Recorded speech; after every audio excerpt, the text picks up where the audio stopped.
Hi friends, welcome back to my channel mother's talk. और आज के इस वीडियो में हम बात करेंगे कि बच्चे क्यों रोते हैं, आखिर क्या वजह होती है बच्चों के रोने के पीछे। तो चलिए शुरू करते हैं ये वीडियो और जानते हैं क्या क्या रीज़न्स हो सकते हैं। तो सबसे पहला रीज़न जो है वो ये हो सकता है कि बच्चा भूखा हो, may be because of hunger. ये पॉसिबिलिटी बहुत ज़्यादा हाई है क्योंकि जो बच्चे 0 से लेकर के 6 मंथ्स के होते हैं वो सिर्फ़ और सिर्फ ब्रेस्ट मिल्क पर होते हैं। और ब्रेस्ट मिल्क जो है वो काफ़ी थिन होता है, ईज़िली डाइजेस्टेबल होता है, तो वो बच्चा जल्दी डाइजेस्ट कर जाता है। और एक बार सूसू पॉटी करने के बाद उसका टमी एकदम एम्प्टी हो जाता है और उनका पेट इतना छोटा सा होता है कि वो ज़्यादा समय तक ज़्यादा चीज़ें होल्ड कर भी नहीं पाते हैं, तो इसलिए वो जल्दी जल्दी भूखे हो जाते हैं। वहीं जो दूसरे बच्चे होते हैं जो कि फॉर्मूला फीड पे होते हैं, उन्हें मे बी 1 से 2 घंटे तक भूख ना लगे क्योंकि फॉर्मूला मिल्क जो होता है वो ब्रेस्ट मिल्क से थोड़ा सा ज़्यादा हैवी होता है। बट ये रीज़न हो सकता है कि अगर आपका बच्चा भूखा है तो वो इसी वजह से रो रहा है। दूसरा कारण ये हो सकता है कि बच्चे को कॉलिक हुआ हो। कॉलिक आपने बहुत बार सुना होगा कि ये आखिरकार होता क्या है। होता ये है कि बच्चे जो छोटे होते हैं वो फीडिंग के टाइम पर कभी कभी हवा भी स्वॉलो कर जाते हैं, जिसकी वजह से उनके पेट में हवा भर जाती है और वो रिलीज़ ना होने की वजह से उन्हें डिस्कम्फर्ट होने लगता है। दूसरी बात ये कि जो वो दूध पी रहे हैं, फिर वो चाहे फॉर्मूला मिल्क हो या फिर ब्रेस्ट मिल्क, मे बी वो उसे पचा नहीं पा रहे हैं क्योंकि उनका डाइजेस्टिव सिस्टम जो है वो स्टिल डेवलप हो रहा है।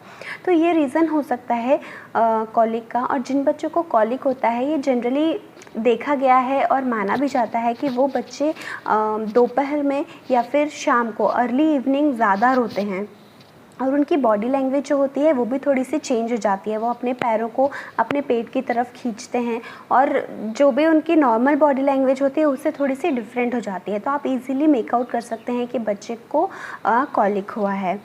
और तीसरी बात ये कि बच्चे की रोने की वजह ये भी हो सकती है कि वो चाहता है कि जो डायपर उसने पहना है अब उसे चेंज कर दिया जाए, क्योंकि उसके 2-3 कारण हो सकते हैं कि या तो वो डायपर में डिस्कम्फर्ट है, या फिर उसने पॉटी कर दी है, या फिर सूसू कर दी है, या फिर जो डायपर की इलास्टिक होती है वो उसकी स्किन को इरिटेट कर रही है। तो आप ये सारी चीज़ें जो हैं वो एक बार चेक कर सकते हैं। मे बी आप जैसे ही डायपर रिमूव करें बच्चा रोना चुप कर दे, क्योंकि उसे वो डिस्कम्फर्ट से रिलीज़ मिल जाएगा। अदर रीज़न ये भी हो सकता है कि बच्चे को बहुत ज़्यादा ठंड या बहुत ज़्यादा गर्मी लग रही हो। जनरली हम क्या करते हैं, ठंडियों के टाइम पे भी उनको 2-3 लेयर ऑफ कपड़े पहना देते हैं। उसके बाद हम उनकी बेडिंग भी ऐसे करते हैं कि उनको काफ़ी गर्म फील हो। उसके बाद हम उन्हें ब्लैंकेट भी दे देते हैं, तो उस वजह से उन्हें ज़्यादा ठंड में भी उन्हें ज़्यादा गर्मी लग सकती है। तो आप एक काम कर सकते हैं, उन्हें एक नॉर्मल बेडिंग दें जिसमें बहुत ज़्यादा लेयर्स ना हो और उनकी बॉडी पर भी बहुत ज़्यादा लेयर ऑफ कपड़े ना हो। एक इनर और एक full T shirt is enough for kids और एक कंप्लीट पैजामा। उसके बाद आप एक लाइट बेडिंग भी दे सकते हैं और एक छोटा सा ब्लैंकेट भी दे सकते हैं। ये इतना इनफ होता है बच्चे के लिए। गर्मियों में भी ऐसे हो सकता है कि बच्चे को आप जिस टेम्परेचर में रखे हुए हैं वो टेम्परेचर उसके लिए सूट नहीं कर रहा है, उसे ज़्यादा गर्मी लग रही है। तो अगर आप ये चेक करना चाहते हैं कि बच्चे को गर्मी लगी है या फिर ज़्यादा सर्दी लग रही है, तो आप चेक कर सकते हैं उनके टमी पे हाथ रख के, और उनके जो नेक होता है आप उसके पीछे भी चेक कर सकते हैं। जनरली बच्चों को बहुत ज़्यादा स्वेटिंग होती है नेक पे, तो ये चेक करने का आसान तरीका है। लेकिन हाथ और फीट पे चेक करके आप जज मत कीजिए, क्योंकि वो यूजुअली ठंडे या गर्म रहते हैं। अदर रीज़न ये हो सकता है बच्चों के रोने का कि उन्हें अनवेल फील हो रहा है, उन्हें अच्छा फील नहीं हो रहा है। और इसके भी कई अदर रीज़न हो सकते हैं, जैसे कि मे बी वो टीथिंग फेज़ में हो तो उसके दांत निकल रहे हों, उस वजह से वो पेन में है, या फिर उसे फीवर आ रहा है, या फिर अंदर से उसे कुछ ठीक नहीं लग रहा है। तो उस समय पर भी बच्चे इंडिकेशन देते हैं। जैसे कि नॉर्मल वो जब रोते हैं तो हमें समझ में आता है कि हाँ इनका ये नॉर्मली इस तरह से हमारा बच्चा रोता है। लेकिन जब उन्हें अटेंशन चाहिए होती है, जब वो रियली अनवेल फील करते हैं, उस समय उनका रोना एकदम डिफरेंट हो जाता है। जैसे कि उनका रोना एकदम थोड़ा वीक हो जाता है, या फिर एकदम हाई पिच पे चला जाता है, या फिर वो कंटिन्यूस रोते रहते हैं। इस तरह का अगर बच्चे रो रहे हैं तो फिर आप समझ सकते हैं कि बच्चा रियली किसी पेन में है। तो आप चाहें तो उनको डॉक्टर के पास ले जा सकते हैं, उन्हें दिखा सकते हैं without giving any more trouble to your kids.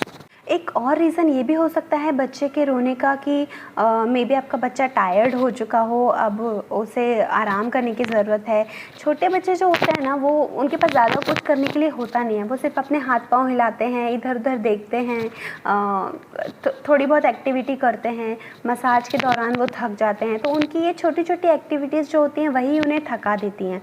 तो इस वजह से बच्चे टायर्ड हो जाते हैं और फिर उन्हें ऐसा लगता है कि अब वो क्या करें। उनके पास ये क्वेश्चन खड़ा हो जाता है कि अब हम क्या करें। तो वो आप जनरली देखेंगे ऐसे बच्चे एकदम एक टक लगा कर के कहीं देखते हैं, या फिर कुछ भी एक्टिविटी नहीं करना चाहते और सिर्फ सोना चाहते हैं। तो वो सिर्फ आपका अटेंशन चाहिए उन्हें, कि आप ये जज कर पाएँ कि बच्चा अभी थक चुका है, अभी उसको सुलाने का समय हो चुका है। तो ये थे कुछ रीज़न्स जिसकी वजह से बच्चा रोता है। अगर आपका बच्चा रो रहा है तो आप इनमें से कुछ भी ट्राई करके देख सकते हैं। अगर इन चीज़ों को ट्राई करने से अगर आपका बच्चा चुप हो जाता है तो वेल एंड गुड, लेकिन अगर बच्चा चुप नहीं हो रहा है तो इन सब चीज़ों को फॉलो करने से अच्छा है कि आप अपने डॉक्टर के पास जाएँ और इमीडिएट बच्चे को डॉक्टर से दिखाएँ। अगर आपको ये वीडियो अच्छा लगा हो तो इसे लाइक कीजिए, कमेंट करके मुझे बताइए कि आपको ये वीडियो हेल्पफुल है या नहीं। आप मुझे कमेंट सेक्शन में लिख के बता सकते हैं। और अगर आपको कुछ और ऐसा लगता है कि ये भी कारण हो सकते हैं बच्चों के रोने का, तो आप ये ज़रूर मेरे साथ शेयर कीजिए, मुझे बहुत अच्छा लगेगा। इसी के साथ मैं ये वीडियो बंद करती हूँ, क्लोज़ करती हूँ। आपसे मुलाकात करूँगी एक दूसरे वीडियो में कुछ और इन्फॉर्मेशन के साथ। तब तक के लिए गुड बाय।